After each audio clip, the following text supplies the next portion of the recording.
Really appreciate your time. Your report says that Morgan Stanley ran into significant skepticism about India, particularly with overseas investors who say that India has not delivered its potential despite it being the second fastest growing economy. Why, according to you and your research, what did India do right in the last 9 years which it did not do earlier? Yeah, thank you for having me on the show. So lots of things have happened, actually. I think, first of all, and this is a bit technical, India has focused on macro stability. So if I were to use purely from an economic perspective, I would characterize the Prime Minister as an inflation hawk, which essentially means that he doesn't want inflation. And this is very critical for prosperity of the economy. So in order to achieve that outcome, he actually changed the mandate for the central bank. So our Reserve Bank of India is now solely focused on delivering lower inflation outcomes. And the best result of this was seen during the pandemic. While the world at large was facing runaway inflation, countries like US, which normally have sub 2% inflation, experienced 9% inflation. India's inflation rise was very modest. So in part, this was to do with how the RBI's policy was framed, and in part it had to do with how the government actually protected poor people during the pandemic. So instead of doling out cash, which is what a lot of Western hemisphere economies did, India was actually giving food, and that's not inflationary. So that's the first big change. And the seeds of this change was sown in 2013, when the then Federal Reserve Governor Ben Bernanke just set taper, and India's currency was down 20%. And the RBI was in a spot and had to raise interest rates by 200 basis points overnight. So India is no longer in that situation. We call this macro stability. So its macro is far more stable. The second thing that has happened, I think, is how India does social transfers. And I think this is a story that has been missed by headline media in India. And the seeds of this were sown when the Prime Minister decided that we have to accelerate Aadhaar and identify each and every Indian digitally. And India Stack and Aadhaar allows the government to actually make social transfers very efficiently without leakages. Okay. Of course, this was supplemented by enormous effort by the government to open bank accounts for the hitherto unbanked. And now we're able to do these transfers without the age-old leakages, middlemen, corruption. So the intended beneficiaries are getting what they deserve to get. Not only that, the government has actually now also changed some of these things into delivering stuff in kind rather than just cash, because you can't control how people spend cash. Okay. Whereas you can send QR codes which pay the fees of your girl child, and that actually achieves desired outcomes. So this is the second big change that I would highlight. Massive improvement in social transfers, which is, I think, directly improving the lives of poor people in India. Okay. The third is the change with respect to macro policy on how the government should interact with corporations. See, ultimately, corporate entities, or businesses, I should say, are the ones who invest. When they invest, they create jobs. When they create jobs, you get wages, you get all-round prosperity. It's a virtuous cycle. You can't achieve this by distributing free money and wages to people. It doesn't work that way. That creates inflation. This government is very focused on improving the business viability case for India, and corporate India is back. In fact, multinational companies are back. We run proprietary indicators which suggest that multinational companies' sentiment on India is at all-time highs, and they're investing. And as this investment cycle rolls out, you will see greater prosperity. So I can go on and on, but I think these are the three mega headline changes, which are at the helm of the transformation that the Indian economy is experiencing, and why we are everybody's focus point today. Boards around the world are discussing India, discussing what they should be doing in India, how they should invest, they should access the Indian market, because this is the place where you want to be in the next 10, 20 years. Yes, and that's quite an explanation. So, Ridham, really appreciate that. And among the risks that the report has listed, two major factors, including fragmented verdict in 2024 Lok Sabha polls.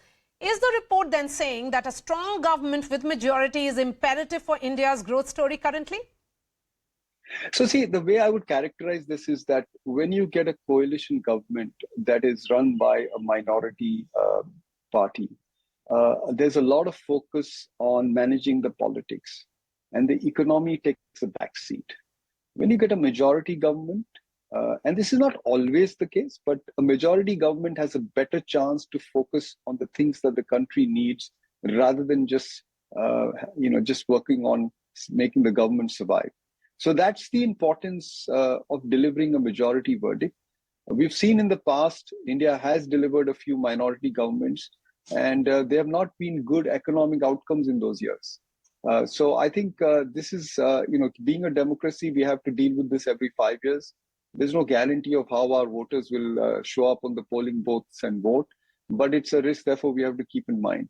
Okay, and Morgan Stanley had placed India in fragile 5 a decade back, and now it is the bright spot as it is being seen.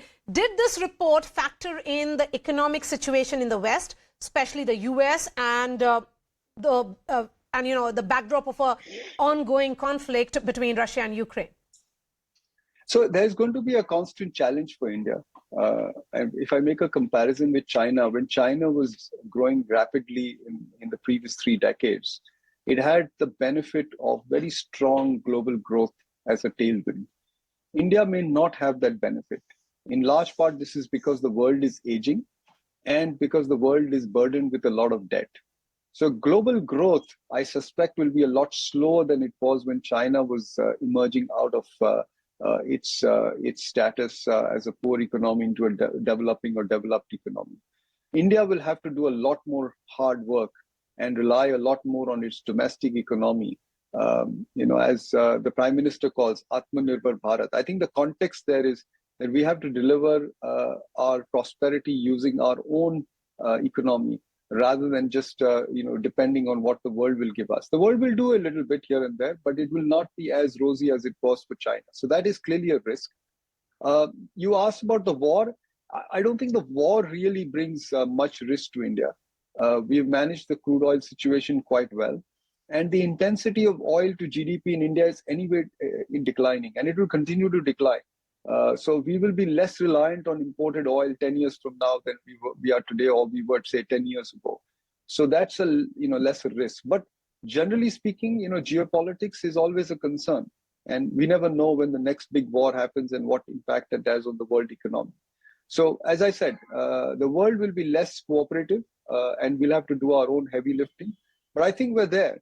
And we have a very strong domestic economy, and it's an economy that a lot of multinational companies want access to. So it's good news for India. Yeah, so that self-reliance or Atmanirbharta is not just a slogan. It is about ensuring that we are able to sail through the crisis which is there all over the world. My last question to you, your report certainly cautions that a sharp rise in commodity prices due to supply outages and shortages in skilled labor supply could alter the outlook. How important are these issues individually, and what should India do to negate this risk? So we can't do much with commodity prices except increase our domestic production. So we're doing that. Some of the biggest import items on our list are urea, sunflower seeds, palm oil, and a lot of domestication of that capacity will take place over the next 3, 4, 5 years. We will reduce our dependence relative to GDP in oil. So some of these, volatile commodities will have a lower share in our import bill going forward.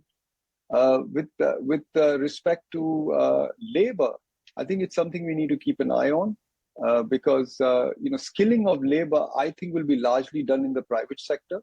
But there will be some gaps. There will be gaps in demand and supply. There will be periods when there is very strong demand for skilled labor and we may not be able to supply it. Overall, India, of course, has a very good situation with labor supply.